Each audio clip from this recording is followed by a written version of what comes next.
Today we're going to deal with communicating change. In 1999, the Mars Climate Orbiter reached its final destination after traveling in space for 10 months. But instead of slowing down and easing into orbit, it just continued straight forward and within minutes got incinerated in the Mars atmosphere. The NASA scientists and Lockheed Martins met to try and identify what led to this catastrophic failure. And they found out the following thing, that for years while developing the orbiter, NASA used one type of thrust measurement while Lockheed Martin used a different one. What it proves to us is that rocket scientists can also fail in such basic communication, which leads us to the conclusion that we will probably do the same. But when communicating during change and major transformation, it has other impacts on our organizations. Primarily, it means that it might hamper trust. And from simple communication problems, it can actually lead to major breakdowns. So before we begin, my name is Gore. I'm from Weimar, and we have been serving for the last 17 years more than 500,000 participants in over 1,000 companies in 24 countries. And we specialize in communicating change and helping transformation take place in a successful way. What we're going to touch upon today is first and foremost understand what change management means. More often than not, I find that there is a misconception that it is just like managing a project, but it's not. It means that it enables organizations to transform into a better state by supporting employees to adopt and adapt to change more easily. This fundamental idea that we must, as leaders of our organizations, to help the employees understand the change and connect to it, means that it's going to increase the probability of success tremendously. So today we're going to address three major points. What is so vital about communicating change? Why is it our obligation as leaders to help people adapt and adopt change? And how to make it a part of our daily routines. Guys, let's start off with the basics, with the first level of understanding what does change mean on an individual level, both to the employee and to the manager. Later, we'll move to the organization and to the next level. So first of all, I could think that most of us would agree, if we're working in large organizations, that communication is lacking. It's not bad, it's not a force of nature, it's just one of the derivatives of complex organizations. But in order to understand the impact that that communication has or the lack of, let's understand the following thing. In normal circumstances, about 68% of senior managers actually understand the reasoning behind major organizational decisions. That means that when it cascades down, 28% of the workforce fully understands the organizational strategy. And this is using very loosely the idea of full understanding. When you actually ask employees to write it down, you find out that they are very creative, but they're not aligned with those objectives. 3, poor communication is the primary cause for failing to deliver projects on time. It's about 30% of all the problems occur there. And this is why we want to use that and leverage it to make sure it doesn't happen. And employees' turnover is actually dramatically lower in organizations where they have effective communication. So all of that is the day-to-day reality in our organization without any change. What happens when change is introduced? So communication is even more critical at times of change. And why? Because people are afraid of changes. And it's natural, it's fine. We're all like that. We're creatures of habit. And when a change occurs, we have to believe that it's both necessary and beneficial, not just for the organization, but for us as well. And the information that we share can make or break that workforce, because the lack of information can turn an entire group into a nervous multitude, leading to several impacts. First, they can literally, physically hear you less good than usual, meaning that they won't hear a lot of the information that you actually share, plummeting their productivity when you need it most. So this is why you want to put an extra emphasis on communicating and delivering information during those critical transformations. You probably have experienced something similar to this, maybe on a smaller scale. You can expect to go through 5 stages. The first is denial. No way, because I'm not dying. Second is anger. Well, you little duck, do that! After that comes fear. What's after fear? What's after fear? Bargaining. Doc, you gotta get me out of this. I'll make it worth your while. Finally, acceptance. Well, y'all gotta go jump time. Mr. Simpson, your progress astounds me. Well, more or less, we've seen things like this before. But the interesting thing here that the Simpsons represent is something far more ubiquitous than you might think. Because when we're going through major changes, it triggers an emotional response that can actually resemble the grief cycle, as some of you might know it. Now, that cycle coming from denial, resistance, exploration, and incorporation, commitment to this change, is something that we can see in organizations coming in and out. And in the bottom of this scale, we can see that it actually plummets in productivity. Now, if we communicate better, if we incorporate and manage the change, you would see that the dip is much smaller and much faster to get out of.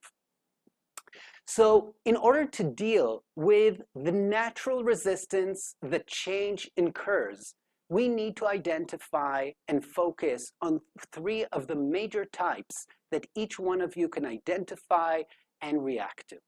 The first one is the most basic, and most of you would know them. It's the logical one. I just don't understand. I don't know what is going on. And usually you can solve it by sharing knowledge. Just give the information. Deliver messages in multiple ways. Remember what I said before. When we're stressed or anxious, our hearing capabilities are literally going down. So if you use different ways of communicating, whether it's text, visual, verbal, you will see that people have a higher probability of actually understanding and retaining the information that you're sharing with them. Ask for reflections. People under stress might not share with you all their consideration or misunderstandings. By asking for reflections, you can make sure that you're in line, that things that you have said have been taken as you meant them. The second type of resistance is emotional. I don't like it. And this is natural. It's fine. It happens. What you want to do is to encourage emotional expressions. You want them to speak and to utter what they feel. You would be surprised, but once they do that, a lot of the stress associated and fear with the change might be alleviated on its own. Recognize and thank those who do share their emotions in public or with you in person. Once you do that, you will give a sign that it's not only all right to share it and to feel the way they do, but also that you're encouraging it, and shyer people might step forward and help them alleviate their stress. Share your own vulnerability. People, if you've seen the beautiful TED Talk by Brené Brown, which I would highly recommend, you can see that by sharing vulnerability, you can gain more trust and more power even as a leader, because it gives me the right to be vulnerable too. We all feel that. Doesn't matter what kind of mask we're putting on our faces. And here you're opening the door for others to feel well with that anxiety, fear, and incorporate it in a good sense. I do want to make one note. You will see later on, and we'll address it again in another avenue, there's a limit to what we should or could use and share with our employees. It's very easy to become chummy and one of the guys, even if I'm a C-level manager, and maybe burst into tears and explain how hard change is. So how do you ascertain how much you should or should not change, how much vulnerability and of what kind should you be presenting? And I would boil it down to a very simple question. Is that vulnerability, emotional sharing, leading to higher cohesion of the team inside the organization, supporting its mission? Or is it just servicing you and that individual interaction? I think that you can ascertain it very, very quickly. The other side of cohesion is entropy. If we augment anxiety and we become too emotional, it would not serve neither the employees or the organization. Third type of resistance, a personal one. I don't trust you. This is probably the toughest of all the resistance because it breaks down the trust contract between you and your people. What it means is that, first of all, if you are in such a situation, I would recommend reaching out for assistance from the outside. But first of all, own your own behavior that led to that breaking of the trust. Take action to amend it. Don't just let it fester underground. 2, try and reaching out to other leaders in your organizations that do enjoy a higher level of trust with the employees, so you can reestablish yours. They can become as conduits that would reconnect you to those people. Now, another thing that comes up is that we naturally like to avoid conflicts. We're adverse to it. But when it comes to resistance, as leaders in your organizations, you want to encourage hearing negative sentiments. First of all, the active resentment, if it exists, is easier to detect because I can see it in verbal opposition, sick leaves that are being on the rise, and I can see that something is wrong, so I can address it.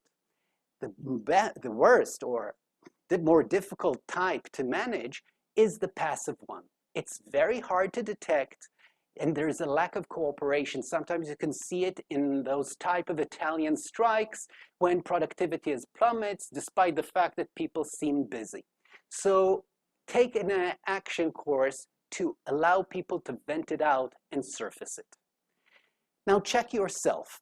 I know that most of you, and I'm saying it from experience after meeting many, many groups and many leaders and managers, most of you believe that the resistance type that you're facing in the face of change and transformation is from the first one, the logical one. But I would encourage you to explore it because you might be surprised.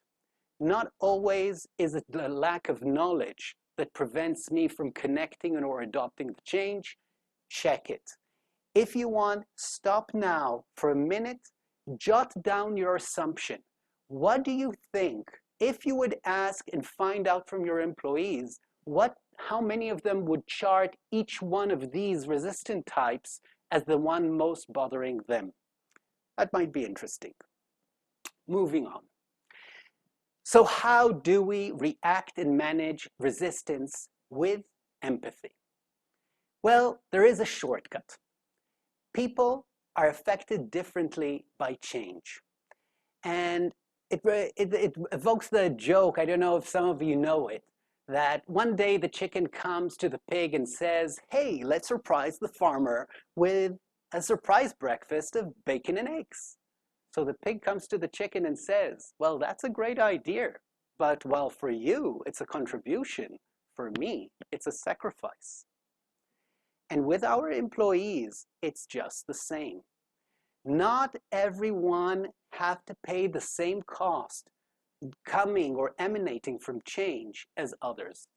By recognizing the different individual costs, sometimes even verbalizing them and reflecting them in your own words, you would be surprised how relieved and how engaged people might be because all of a sudden they feel that you understand them.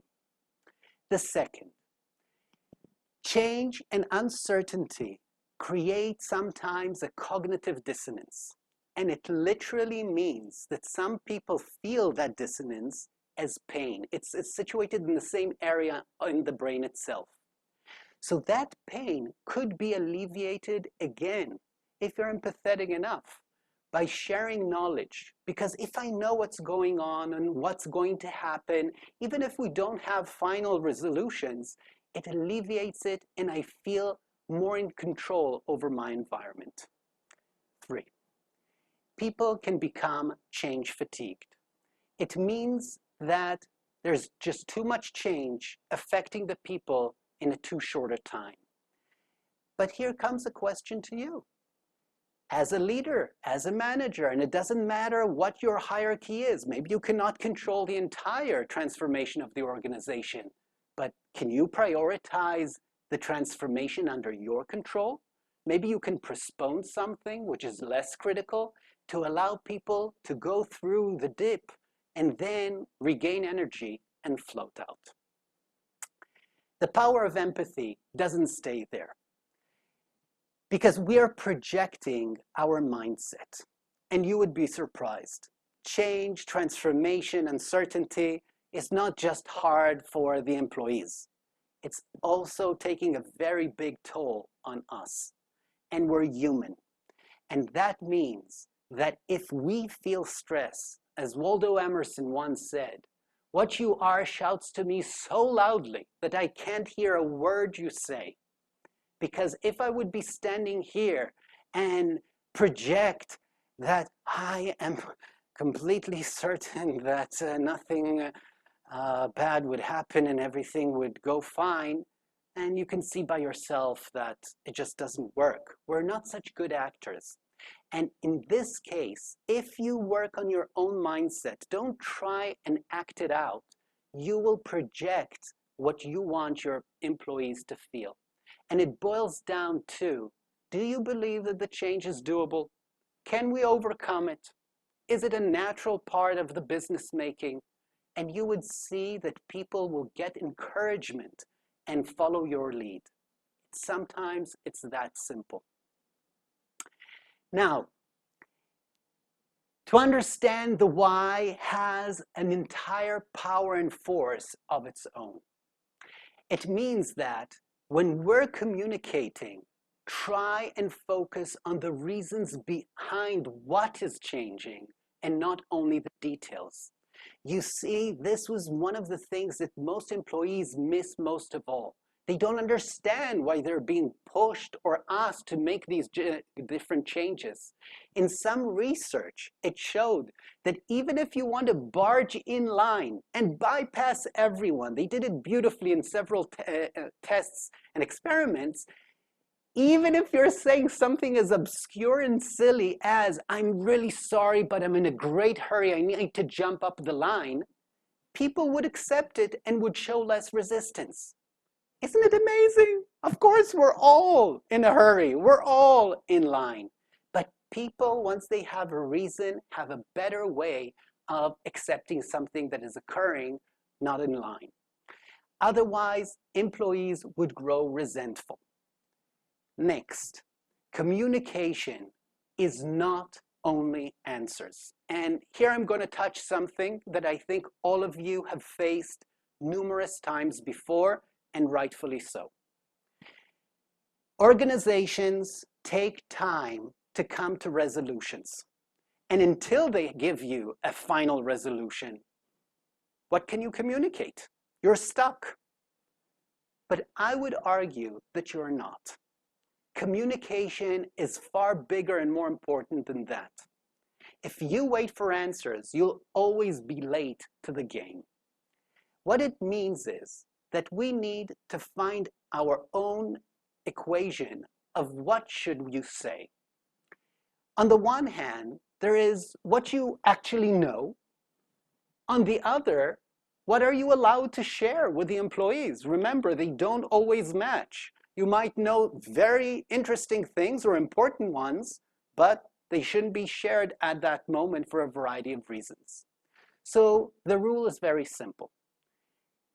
If you know more than you're allowed, you only share what you're allowed to say, the inner cut between the two shapes.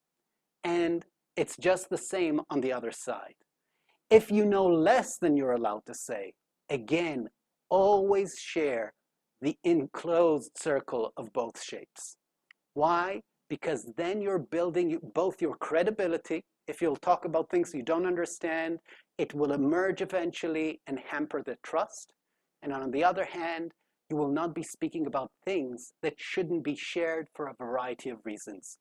Just imagine, I've been with clients during M&As, and if you have M&As in your organization, sometimes it's an entire insulated floor in a building where you have to go through 3 security doors to get inside because of the sensitivity of information. Just imagine what would happen to the stocks of the purchasing company if it would be known that it's going to buy a specific rival. So of course, organization cannot always share what they do know, but this cross-sectioning can help you a lot to communicate during that time where you don't have the answers yet. Furthermore, once you appropriately share what you know, you can start by sharing considerations. You'd be surprised, but most of the end decisions that organizations reach aren't coming from the clear blue skies. If there is an intention to purchase companies, or if there is a need to make organizational changes, maybe I don't even know what they are, but we can discuss it in our team and share, yes, there's this consideration, we're lacking in this field.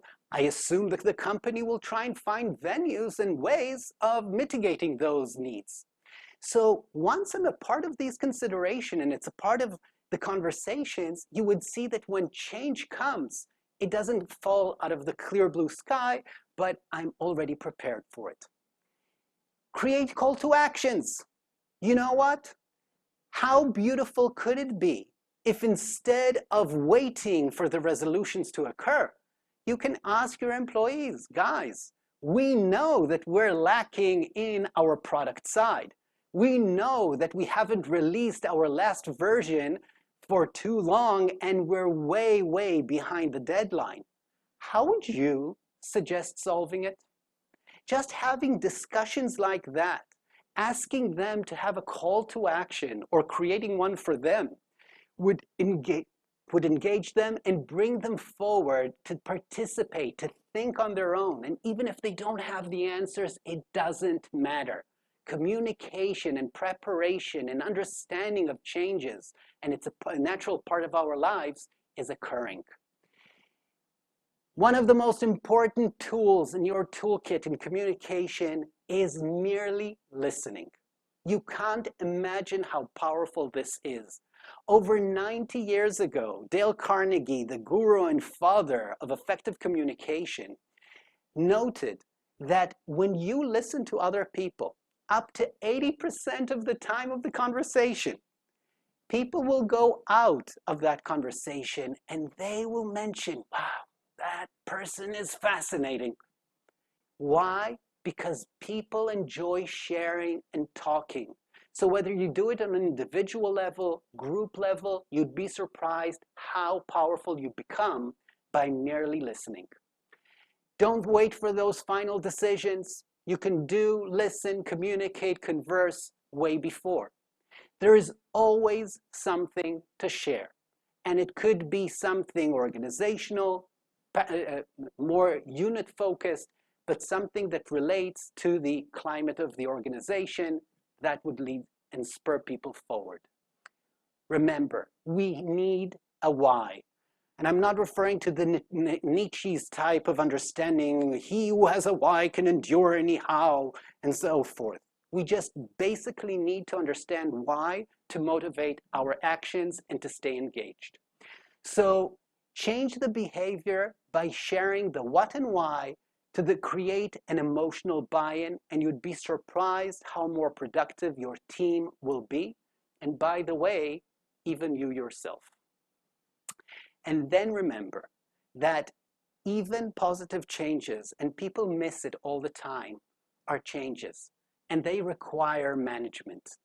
I have that experience with a client of mine that took a horrible office building and surprised its employees by informing them that they're about to move to a beautiful new office complex with all the perks that you can imagine. But lo and behold, some of the employees started complaining and resisting and manifesting all the attributes of bad change management. It's too far from home, we'll need to commute in a different way, where would I be sitting, will I still have the corner office, and so many other concerns. Don't assume that people know. Make sure that you share it actively and you would see that they're on your side. If I have to bring it into a small equation, I would say that change management is a fast conduit to trust building or trust shattering. And you need to choose. Do you want to build that trust or do you want to gamble on it? Don't wait even with positive changes. So change management is that trust, and it would be built by you being authentic. You believe in what you say, and you would be surprised how many times do we regurgitate all kinds of slogans that we ourselves don't actually believe. It doesn't mean that you can start saying or doing or producing messages that are only up to you. Of course not. You're a part of a larger team. But what do you believe? And then focus communicating on that, and you will see that you're becoming authentic naturally. 2, you have to have a strong rationale and consistency behind the messages that you're sharing. If you lack consistency, people will lose trust again. One day you're saying this, the other day you're saying that. So this consistency with a clear rationale will make you logical and trustworthy. And at the end, be empathetical. One of the shortcuts of reaching it is by, I'm here for you and your needs. It actually means changing your mindset and asking, how can you cater to those needs of your employees and team members and peers? And you would see that it both emanates from you and it would give you the solutions without any outside assistance. Are you actually concerned about what they feel, what they want? You would see that you can engage it. Now, here are a few shortcuts of how to build that trust, because it's so essential. Allow others to be authentic too. Remember, whether it's negative sentiments, whether it's concerns, even if they don't have answers, but they have something to share, if they are authentic and they feel safe enough to do it, it will catapult your relationship with them. 2, we'll come in a later webinar on how to communicate in a more effective way, leveraging your charisma and making you far more potent speakers and communicators. But for the time being, before jumping to higher levels, I would suggest that instead of giving long, convoluted explanations to a change, start with the end point. Make it simple. Start with a statement. Then go to the proof and details. And you would see that people find it easier and much more consistent to follow you. 3, stay present. One of the shortcuts to empathy is being there and giving your undivided attention to the people or person in front of you. We too often migrate and we can double task at the same time, but a person sitting in front of you, especially when they're sharing something emotional or private, and we're doing something else, and I'm sure that you can listen and incorporate it on your own, but you're not creating that feeling or atmosphere on the other side. So be present, don't deal with other things. So if you want a shortcut to everything combined together without any further practice, just be the person or become the example for your employees. Align your actions and your words, and you would see that people believe in you, even if you make mistakes, even if you are not always right, because you can't be, and it's fine. Once you're doing what you're asking from them, it gives us a different trajectory as a team. So here's a recap with a small cheat sheet. Why is it a cheat sheet? Because I'm taking all the different buckets that I showed you so far. And of course, it would be hard for you to remember and incorporate all of them immediately. It's fine. I'm building it here in 3 buckets. You can print it out, put it on your desk, and try them out to make it easier for you. And you don't have to do all of them. What you do want to do is at least use 1 or 2 from each bucket so you can make sure that both your message, your style, and the impact that you're incurring are actually taking place. So if I assume that people don't know, and I use it as a mantra, this number 4, I will share more information. And I've done something at least from the message. If my style is leading by example, already the impact is incurring, and I can be authentic, staying consistent on the impact level, and you would see that people can see and react to it. I would wager with you that if you do 2 or 3 of each bucket, even if it's not perfect, people would recognize the shift and will actually comment on it. And that would be such a beautiful thank you or reaction that shows you that you're on the right track. But now, let's take all of us into the second level, from individual into the organizational.